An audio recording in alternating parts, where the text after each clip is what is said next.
ये सुनिए मुसलमानों, हमारे प्यारे नबी की पीठ पर ऐसी कौन सी निशानी थी जिसे देखकर यहूदी थर थर कांपने लगे और उनका चेहरा पीला पड़ गया। चलिए जानते हैं। काबा के पास हजरत अब्दुल मुत्तलिब हुजूर सल्लल्लाहु अलैहि वसल्लम को अपने बिस्तर पर बिठाते, प्यार से खिलाते पिलाते और कभी गोद में झुलाते थे।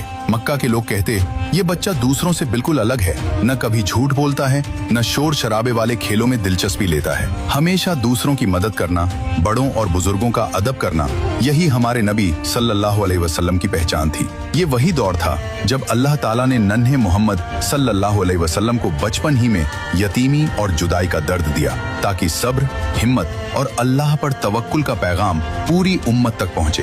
हर गम, हर आंसू आपको उस अजीम जिम्मेदारी के लिए तैयार कर रहा था, जिसके जरिए आपको पूरी इंसानियत का रहनुमा बनना था। मक्का का बाजार उस दिन भी रौनक से भरा हुआ था। काबा के पास बुतों के सामने लोग हाथ उठाकर रो रहे थे, मगर सामने रखा पत्थर खामोश था, न सुनता था न जवाब देता था। उसी भीड़ में हमारे प्यारे नबी सल्लल्लाहु अलैहि वसल्लम खड़े थे। बच्चे उन्हें खेलने के लिए बुला रहे थे, मगर आपकी निगाहें बार बार आसमान की तरफ उठी हुई थी, जैसे दिल गवाही दे रहा हो कि ये बुत कुछ नहीं कर सकते।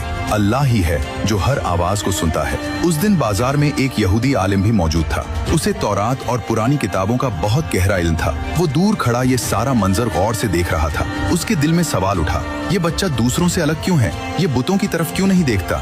इसकी निगाहें बार बार आसमान की तरफ क्यों उठ जाती हैं? वो धीरे धीरे हमारे नबी के पीछे पीछे चलने लगा। जैसे ही उसकी नजर आपके दोनों कंधों के दरमियान पड़ी, तो उसका चेहरा फीका पड़ गया। आपके दोनों कंधों के दरमियान मोहरे नबूवत साफ नजर आ रही थी। यहूदी थर थर कांपने लगा और कांपते हुए बोला, यही वो आखिरी नबी हैं, यही वो हैं जिनकी निशानियां हमारी किताबों में सदियों से लिखी हुई हैं। लेकिन उसी पल उसके दिल में हसद की आग भड़क उठी। उसने सोचा, नबूवत तो हमारी कौम को मिलनी चाहिए थी, ये अरबों का बच्चा कैसे? शाम होते ही वो अपने साथियों के पास पहुंचा, जहां और भी कई यहूदी आलिम जमा थे। उसने कहा, आज मैंने उन्हें देख लिया। उस बच्चे की पीठ पर मुहरे नबूवत है। वो बुतों को नहीं मानता, उनकी निगाहें सिर्फ आसमान की ओर उठती हैं। वही आखिरी नबी हैं। ये सुनते ही बाकी आलिमों के भी चेहरे पीले पड़ गए। एक ने अपनी किताब पढ़ते हुए कहा, यहाँ लिखा है, मैं उनके भाइयों में से तुम्हारे जैसा एक नबी उठाऊंगा। भाइयों से मुराद बनी इसराइल के भाई यानी अरब हैं, क्योंकि हजरत इस्माइल अलैहिस्सलाम और हजरत इसहाक अलैहिस्सलाम दोनों हजरत इब्राहिम अलैहिस्सलाम के बेटे थे।